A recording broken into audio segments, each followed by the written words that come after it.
one of the villages that Jesus cursed as he was pronouncing the wars to Chorazin and Bethsaida and Capernaum, that because of these areas were known as areas of unfaithfulness.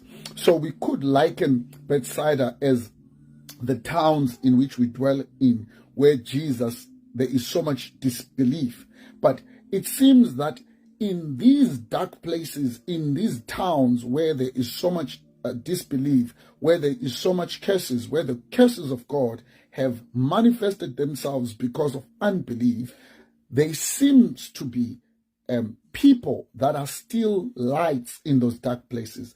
I'm reminded of Prophet Elijah as he was praying and he was saying, I am the only prophet that is left, Lord, kill me, I'll rather die. And God said, you are not the only prophet that has been left. There are 7,000 other prophets that have hidden in caves, and I've sent my servant to feed them water and bread. So you are not the only person that has been left in your area. There are people that are hidden, and I pray that as we read that the Bible is saying we don't take a light and we put it under the bed. It is time for every prophetic person to come out of hiding. It is time for every prophetic person to come out of their closet and to serve and to let their light shine. And as we see here in verse number 22, these people are not mentioned. They're in Bethsaida. They're in that place of unbelief. They're in that place where Jesus later cursed this place because of unbelief. They're in that place where they did not believe, but they still are people. They are still light. So no matter how bad, no matter what your town or your village or your country is known for, you might be coming from a place where it is known for corruption. You might be coming from a place where it is called a murder capital. You might be coming from a place where there is no progress. But God, oh Masalama Telebosha, has planted you to be the light of that place. And as we see here, we are not told, my God, we are not told who these people were.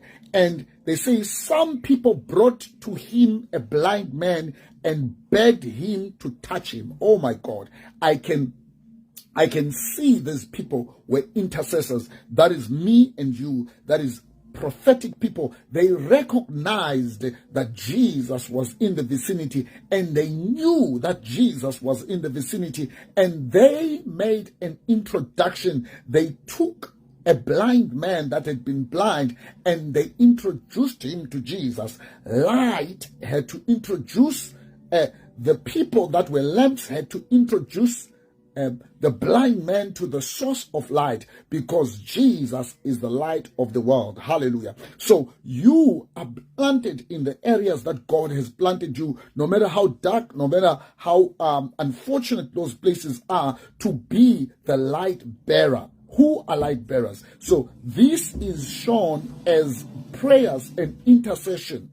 So this is showing you that when you intercede, when you pray, when you intercede and pray, you create an altar. And when you pray, the light or the fire from heaven comes and ignites your altar, and the place that you are in begins to shine the light, and you introduce Christ.